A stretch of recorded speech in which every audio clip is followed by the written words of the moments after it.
Welcome sa pinakamalinis na nayon sa Asya. Dito sa halip na maduming kalsada, nagagandahang mga hardin ang iyong makikita. Sa halip na polusyon, malinaw na kalangitan at napakalinis na tubig ang iyong masisilayan.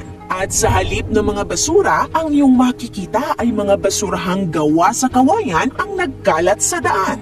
Ang lugar na ito ay dinarayo ng mga turista hindi dahil sa magandang tanawin, kundi dahil sa kanilang kalinisan. At alam mo ba kung saan ito matatagpuan? Hindi sa Singapore at mas lalong hindi sa Japan. Ito ay makikita sa India. Alam naman natin na kilala ang India sa kakulangan ng sanitasyon. May mga lugar na grabe ang polusyon sa hangin at tubig. Pero ang nayong ito ay ginawa pa ng Prime Minister nila bilang modelo sa misyon nitong Clean India Mission. Dinaig pa nito sa kalinisan ang mga nayon ng Japan. Ano nga ba ang ginagawa ng mga residente sa nayong ito? Bakit tinagurian silang the cleanest village in Asia?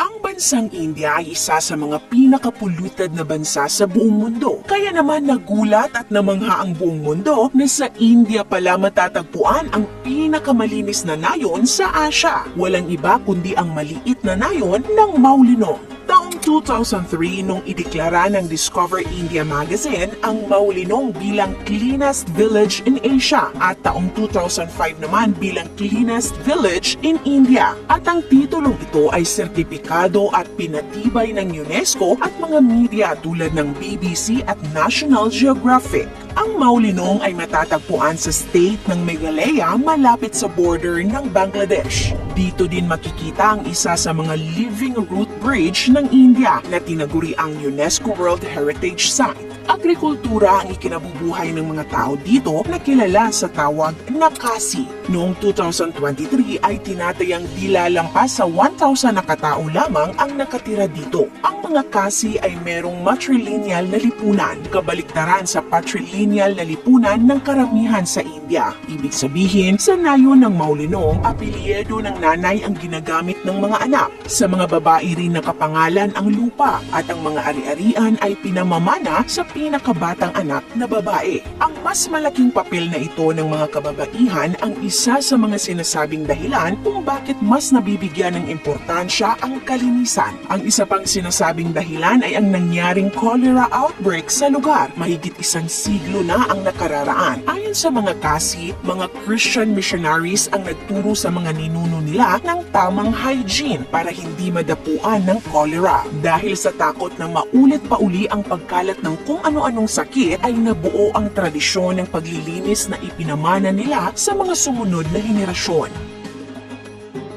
Ang Maulinong ay tinatawag ding God's own garden dahil bawat bahay dito ay may sariling mga hardin. Naging ritual na sa mga residente ang paglilinis araw-araw. Sa murang edad pa lang ay tinuturuan na nila ang kanilang mga kabataan na maglinis. Kaya naman araw-araw bago pumasok sa eskwela ay naglilinis muna sila. Bata, matanda, sama-sama silang naglilinis hanggang Sabado para mapanatili ang kalinisan at ganda ng Maulinong. Mahigpit na ipinagbabawal dito ang plastic bags at paninigarilyo. Bawat sulok ng nayon ay merong basurahan na gawa sa kawayan. Bawal ang magtapon ng basura kahit saan. Ang mahuling nagtatapon ay magbabayad ng multa na $1 o nasa 50 pesos. Maliit lang ang multa, pero dahil sa kahihiyan na itudulot ng pagkahuli ay iniiwasan talaga ng mga residente ang pagtatapon ng basura kahit saan. Ang mga nabubulok na basura naman ay ginagawa nilang pataba sa lupa at lahat ng bahay dito ay may sariling CR dahil mandatory ito. Napaka-stricto rin ng village leader nila. Sinusuri nito ang bawat bahay para ma-check kung malinis ba. At bukod sa kalinisan, sinisiguro din ng nayon na lahat ng kanilang residente ay nakakapagbasa at nakakapagsulat. Kaya naman ang literacy rate ng nayon ay 100%. Bagamat matagal nang maganda at malinis ang Maulinong, noong una ay walang masyadong nakakaalam nito. Ito ay dahil taong 2000 lamang nang maayos ang daan papunta sa nayon nila. Noong una ay nangangamba pa ang mga kasi sa maaaring maging perwisyo na dulot ng pagdating ng mga tagalabas. Pero kalaunan ay naging open sila sa ideya. Matapos mabansag ang pinakamalinis na nayon sa Asya, ay nagsimulang dumagsa ang mga turista sa lugar.